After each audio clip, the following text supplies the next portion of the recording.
ஆச்சி மசாலா. எந்த சமையலும் ருசி தேடும் ரகசியம் 20 ரூபாய்.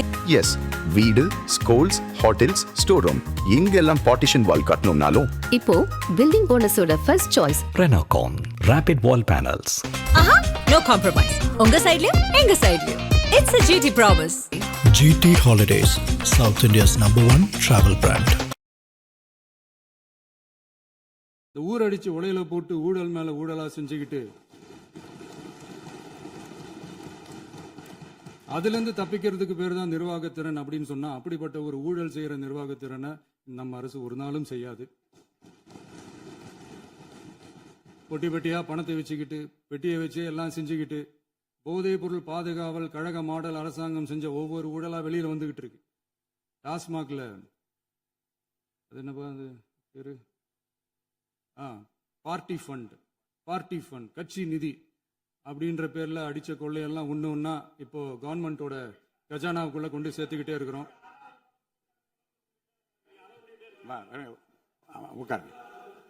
மாண்புமிகு முதல்வர்கள் பதில் உரைக்கு பிறகு முதல்வர் பதிலுக்கு பிறகு நேரம் தரேன். அப்ப பேசட்டும், அவங்க பேசட்டும், அவங்கள பேச அனுமதி. உட்காருங்க உட்காருங்க.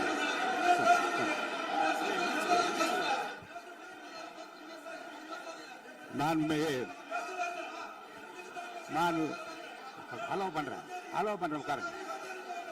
மாண்பு உறுப்பினர்கள் நீங்க இங்க உட்காருங்க, அமைதியா உட்காரு. நீங்க எல்லாம் உட்காருங்க. உட்காருங்க. மாண்புமிகு நீங்க எல்லாரும் உட்காருங்க. அமைதியா உட்காருங்க. இருங்க, உட்காருங்க. அப்புறம் நீங்க என்ன உட்காருங்க, நான் கொடுப்பேன். உட்காருங்க, நான் பாயிண்ட் ஆஃப் வார கொடுங்க, நான் கொடுக்குறேன். உட்காருங்க.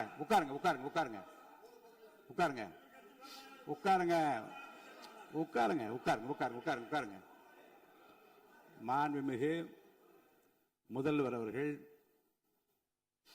கோர்வையாக நிதானமாக சொல்லிக்கொண்டே இருக்கிறார். நீங்க குறிப்பெடுத்து வைத்துக் கொள்ளுங்கள்.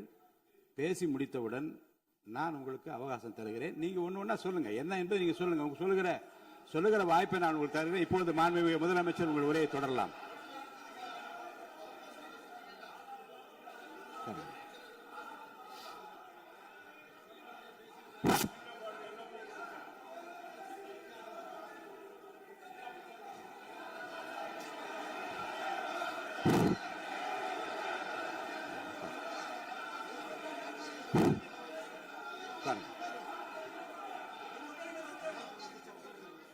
நான்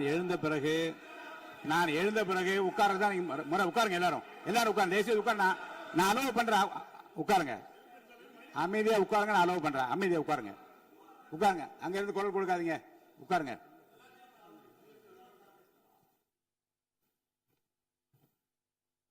இனிமையான இந்த விவாதத்தில் இதுவரை குறுக்கீடுகள் இல்லாமல்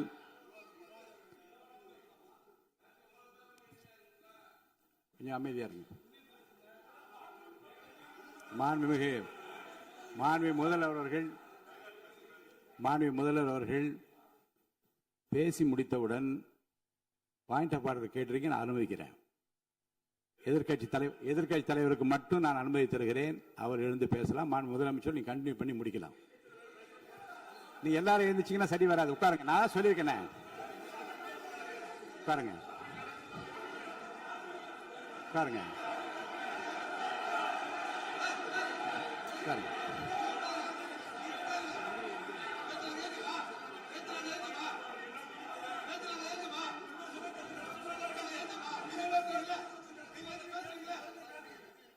மாண்பு உறுப்பினர் அமைதி காக்க வேண்டும். நேற்று எதிர்க்கட்சி தலைவர் பேசுகிற போதும் அவர் பேசுகிற எல்லாவற்றுக்கும் நான் அனுமதி அளித்தேன்.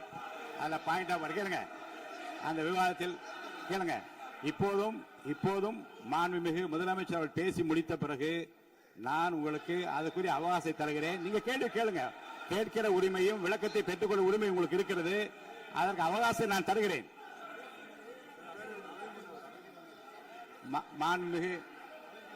மாண்புமிகு உறுப்பினர் அமருங்க. நான் என் தீர்ப்பை சொல்லுகிறேன். மாண்புமிகு முதலமைச்சர் அவர்கள் பேசி முடித்தவுடன் எதிர்க்கட்சி தலைவருக்கு அந்த வாய்ப்பை நான் தருகிறேன். நிச்சயமா அந்த கேள்வி கேட்கலாம். உட்காருங்க எல்லாரும். பேரவை முன்னவர் பேசுங்க. மாண்பு பேரவைத் தலைவர் அவர்களே, இன்று இவர்கள் முயற்சி செய்வது அவர் ஆளுங்கட்சியாக இருக்கின்ற போது இருங்க நான் சொல்லிடுறேன் ப்ளீஸ். ஒரே நிமிஷம் நான் சொல்லிடுறேன் ப்ளீஸ். ஆளுங்கட்சியாக இருக்கின்ற போது நீங்கள் சொன்ன ஒரே வார்த்தை, நாங்கள் பேசி முடித்ததற்கு பிறகு குறிப்பிடுத்துவிட்டு நீங்கள் எந்த கேள்வி வேண்டுமானாலும் கேட்கலாம் என்று ஒரு முறையை நீங்கள் பின்பற்றினீர்கள். அதே முறையை இப்போது பின்பற்ற வேண்டும் என்று கேட்டுக்கொள்கிறேன்.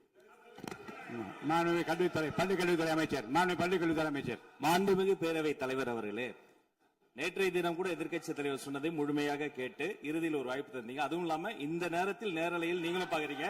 அங்கிருந்து ஒருமையில் விழித்து இந்த பக்கம் இருக்க உறுப்பினர்களை பார்த்து அப்படின்னு ஒருமையில் விழிப்பதை உங்கள் மூலமாக கண்டிக்கிறேன். அந்த வார்த்தையை அவை குறிப்பிலிருந்து நீக்கணும். கண்ணியம் காத்து முதல்வர் முழுமையாக பேசுவதை காத்து கண்ணியம் காத்து இந்த சபைக்கு ஒரு மரபு இருக்கிறது, அதை மூத்த உறுப்பினர்கள் பின்பற்றபடி உங்கள் மூலமாக கேட்டுக்கொள்கிறேன். மாண்புமிகு முதலமைச்சர் அவர்கள் உரையை தொடரலாம். நான் தரேன். நான் உறுதியாக மாண்புமிகு முதலமைச்சர் அவர்கள் பேசி முடித்தவுடன் எதிர்க்கட்சி தலைவருக்கு அந்த வாய்ப்பு தரப்படும் என்பதை உறுதியாக சொல்லிவிட்டேன். இடையில குறுக்கீடு செய்யாமல் அந்த பேச்சு முழுமையாக பேசி முடிக்க நீங்கள் அனுமதி வழங்க வேண்டும் என்று கேட்டுக்கொள்கிறேன். அமைதியா உட்காருங்க, அவங்க பேசி முடிக்கட்டும், நீங்க கேளுங்க. நான் என்ன சொல்றேன், கேட்கிற உரிமையும் விளக்கத்தை கேட்டு பெற உரிமையும் உங்களுக்கு இருக்கிறது. ஆனா இடையில குறுக்கீடு செய்யாமல் அதை முடிக்கும்படி நான் கேட்டுக்கொள்கிறேன். மாண்புமிகு முதலமைச்சர் அவர்கள் தொடர்ந்து நீங்க பேசலாம்.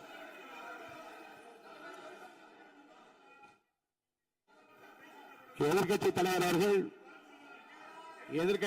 அவர்கள் உங்கள் கட்சியினுடைய உறுப்பினரை அமைதிப்படுத்த வேண்டும் என்று நான் கேட்டுக்கொள்கிறேன். உங்களுக்கு வாய்ப்பு தரவில்லை என்றால் அவர் எழுந்து நிற்பதில் நியாயம் இருக்கிறது. வாய்ப்பு தரப்போகிறேன். நான் முதலமைச்சர் அவர்கள் பேசி முடித்தவுடன் உங்களுக்கு வாய்ப்பு தரப்படும். அது வரைக்கும் உங்களுடைய உறுப்பினரை அமைதி காக்க நீங்கள் தான் பார்த்துக் கொள்ள வேண்டும். மாண்புமிகு அவை முன்னவர். மாண்புமிகு பேரவைத் தலைவர் அவர்களே, அவர் அப்போது சொன்னது வேறு, இப்போது நடந்து கொள்கிற முறைகள் வேறாக இருக்கிறது. அன்றைக்கு அவர் சொல்லுகிற போது அமைச்சர் அத்தனை பேரும் பேசி முடித்ததற்கு பிறகு உங்களுடைய கருத்துக்கள் ஏதாவது தெரிவிக்கலாம். இப்போது பின்பற்றினால் நன்றாக இருக்கும். நீங்கள் அதற்காகத்தான் சொன்னீர்கள். முதலமைச்சர் பேசியதற்கு பிறகு எதிர்க்கட்சி தலைவர் அவர்கள் பேசுவதற்கு வாய்ப்பளிக்கிறோம் என்று சொல்லியிருக்கிறார்கள். ஆகவே அந்த வாய்ப்பை நீங்கள் இல்ல அது பதில் சொல்லணும்னு கேட்டிருக்காங்க. பதில் சொல்லணும் சொல்லியிருக்காங்க. பதில் சொல்லினா தங்க பிரச்சனை இல்ல. அப்படி இல்ல. ஆகவே இல்ல நேற்றைய தினம் நீங்கள் அப்படி பேசிக் கொண்டது ஆறாவது இல்ல. நேற்றைய தினம் உங்கள் பேசுகிற போது ஆறாவது குறுக்கிட்டார்களா? நீங்கள் பேசுகிற போது யாருமே குறுக்கிடவில்லை. நீங்க எவ்வளவு பேசினீர்கள், எவ்வளவு வார்த்தைகள் பேசினீர்கள் என்பதெல்லாம் எங்களுக்கு தெரியும். யாருமே அதில் குறுக்கிடவில்லை. இது முதலமைச்சர், எங்கள் முதலமைச்சர் எதிர்க்கட்சி தலைவர் பேசுகிறவர் யாரும் குறுக்கிட வேண்டாம் என்று சொன்னார்கள். அதை நாங்கள் பின்பற்றினோம். ஆனால் இன்றைக்கு நீங்கள் பின்பற்றவில்லை என்றால் வேதனையாக இருக்கிறார். முன்னவர் நேற்று எதிர்க்கட்சி தலைவர் பேசுகிற போது அடுக்கடுக்காக குற்றச்சாட்டுல வைத்தார். இப்போ அதற்குரிய மாண்புமிகு பொதுப்பணித்துறை அமைச்சர் கூட காலையில் அலுவலகத்தை சந்தித்து அவர்கள் சாட்டிய குற்றச்சாட்டுகளுக்கெல்லாம் ஆதாரங்களை எல்லாம் நான் கொண்டு வந்திருக்கிறேன் என்று சொன்னேன். நான் நேற்று அந்த விஷயம் நேற்றோடு முடிந்து விட்டது. ஆதாரங்களை கொடுங்கள். தக்க நேரத்தில் இதை பற்றி சொல்ல வேண்டிய நேர்ந்தால் நான் இதெல்லாம் ஆய்வு செய்து உரிய நேரத்தில் அவை குறிப்பிட்டு ஏற்றுவதற்கு முன்பாக அவரிடம் காட்டி அதற்கு பிறகு அதை பற்றி முடிவெடுக்கும் என்று நான் சொன்னேன். இப்போதும் சொல்லுகிறேன், மாண்பு முதலமைச்சர் அவர்கள் பேசிக் கொண்டிருக்கிறார். பேசி முடிக்கட்டும். எதிர்க்கட்சி தலைவருக்கு உறுதியாக நான் வாய்ப்பு தருவேன். அவர் கேள்விகளை முன்வைக்கலாம், விளக்கங்களை பெறலாம். இப்போதைக்கு பேரவைத் தலைவர் என்ற முறையில் என்னுடைய முடிவு இதுதான். அவையில் இருக்கக்கூடிய உறுப்பினர்கள் அமரும்படி நான் கேட்டுக்கொள்கிறேன். நான் முதலமைச்சர் அவர்கள் பேச வேண்டிய போ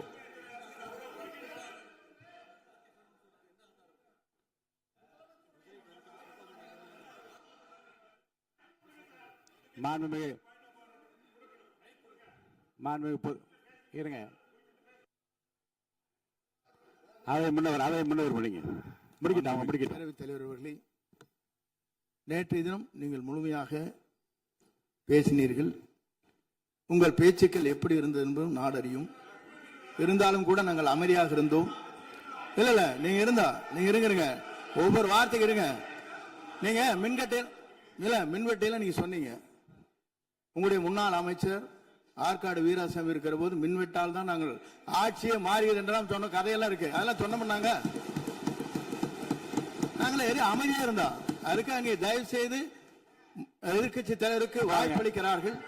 அந்த வாய்ப்பை நீங்கள் அவர் முதலமைச்சர் பேச்சதற்கு பிறகு பேசினால் அழகாக இருக்கும். அதை முன்ன பள்ளிக் கல்வித்துறை அமைச்சர் மாண்புமிகு பேரவை தலைவர் அவர்களே, அவர் ஒரே ஒரு வார்த்தையை தான் சொன்னார். பார்ட்டி ஃபண்ட் என்ற வார்த்தையை கேட்டு எதிர்க்கட்சி நண்பர்கள் கோபப்படுகிறார்கள். ஆனால் அதன் மீது உங்களுக்கு பாயிண்ட் ஆஃப் ஆர்டர் தருவதாகவும் நீங்கள் சட்டப்பேரவை தலைவர் சொல்கிறீர்கள். நேற்றைய தினம் இதே போல வெற்றி தலைவர் அவர்களினுடைய வழிகாட்டில் வளர்ந்த நாங்கள் சகிப்புத்தன்மையோடு அவர்கள் பல வார்த்தைகள் சொன்னார்கள். புதிதாக சோஃபா மாடல் என்றார்கள், குதிரை பேரம் என்றார்கள், எத்தனையோ வார்த்தைகள் சொன்ன போது சகிப்புத்தன்மையோடு அதை கேட்டு பொறுமையாக இருந்தோம். இவர்கள் குதிரை பேரம் எல்லாம் அவைக்குள் நீக்கப்பட்டு விட்டது. சரி, சோஃபா மாடல் என்று சொன்னார்கள். ஆதாரம் கேட்டு இப்படி எழுந்து நாங்கள் கொந்தளிக்காமல் ஒரு சட்டமன்றத்தில் ஒரு உறுப்பினர் எப்படி நடந்து கொள்ள வேண்டும் என்பதற்கு எடுத்துக்காட்டாக தமிழக வெற்றி கழகத்தின் உறுப்பினர்கள் நடந்து கொண்டார்கள். இப்போது மதிப்பிற்குரிய எதிர்க்கட்சி தலைவர் அவர்களே, உங்கள் ஊடாக நான் கேட்பது என்னவென்றால், அவர்களினுடைய கட்சி உறுப்பினர்களை அவர் அமைதிப்படுத்தி முதல்வர் அவர்கள் உரையை முழுமையாக கேட்டு சகிப்புத்தன்மைக்கு சட்டமன்றத்தில் இந்த பக்கம் மட்டுமல்ல அந்த பக்கமும் எடுத்துக்காட்டாக இருப்பதற்கு அவர் வழிவகை செய்ய வேண்டும் என்று உங்கள் மூலமாக கேட்டுக்கொள்கிறேன்.